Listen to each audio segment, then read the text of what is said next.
Have you ever wondered how one of the greatest civilizations of the world, ancient Rome, came into existence? This story begins with a legendary tale of twin brothers.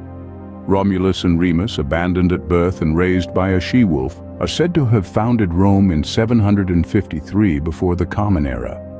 Their story is more than just a tale of survival and brotherhood. It's a testament to the Roman spirit. Fierce, ambitious, and relentless. The Roman kingdom, the first era of this great civilization, laid the groundwork for the societal structures and political foundations that would shape Rome for centuries to come. From the establishment of the monarchy to the formation of the Senate, the Romans began to etch the first lines of a story that would span continents and epochs. The kingdom period was a time of formation, of setting down roots and building the structures that would support a mighty empire. And thus Rome was born, setting the stage for an empire that would forever change the course of history. From a kingdom, Rome transformed into a republic. But how did this shift occur? The last king of Rome, known as Tarquin the Proud, was notorious for his tyrannical rule, leading to his eventual overthrow in 509 BC. This marked a pivotal moment in Roman history, as the monarchy was replaced by the Roman Republic. Here, the power of governance was no longer in the hands of a single ruler, but shared amongst the elected representatives of the people. The Roman Republic was a complex political machine, with its wheels greased by a sophisticated system of checks and balances. At its helm was the Senate, a council of elders chosen from Rome's most distinguished families. They were the policymakers, the decision-makers, and the voice of the Republic. However, power was not absolute. To prevent the rise of another tyrant, the Republic instituted a system of checks and balances. Two consuls, elected by the Senate for a term of 1 year, held executive power, but their authority was curbed by the veto power of the tribunes, representatives elected by the plebeians, the common people of Rome. This system of governance, though not without its flaws, was revolutionary for its time. It embraced the idea that power should be distributed and not concentrated in the hands of one. It was a beacon of democracy in antiquity, paving the way for the rise of a powerful empire. The Roman Republic was a beacon of democracy in antiquity, paving the way for the rise of a powerful empire. The Roman Republic, however, was not destined to last. What brought about its end and the rise of the Roman Empire?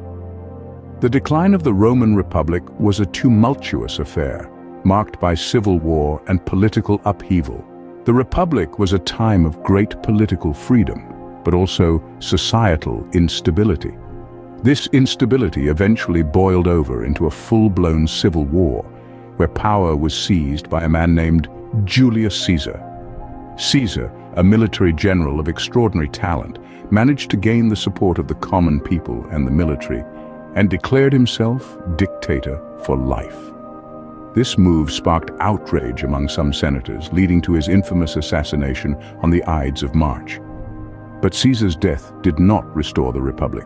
Instead, it led to more chaos, more war, until finally a victor emerged from the ashes, Caesar's adopted heir, a young man named Octavian, later known as Augustus Caesar.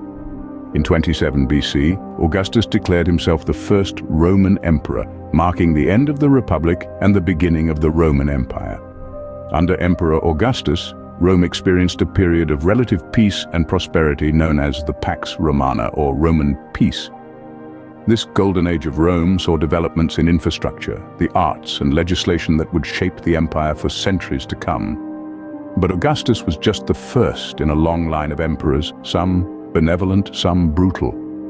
There was Trajan, under whose rule the empire reached its greatest territorial extent. There was Marcus Aurelius, the philosopher king who penned meditations while on military campaigns. And of course, there were emperors like Nero and Caligula, whose names have become synonymous with tyranny and decadence. Whether for their virtues or their vices, these emperors left indelible imprints on the empire, shaping its culture, politics, and societal structures. They ruled over a diverse array of peoples, from the sun-drenched shores of the Mediterranean to the rain-soaked lands of Britannia. The Roman Empire, in its glory and might, stood as a testament to Rome's enduring power, Every empire, no matter how mighty, has its end. But what led to the fall of such a formidable power as Rome? Rome's decline was not a sudden overnight occurrence, but a gradual descent marked by a multitude of factors. The internal strife within the empire was a significant contributor. Political corruption was rampant, and a vicious cycle of short-lived rulers created instability.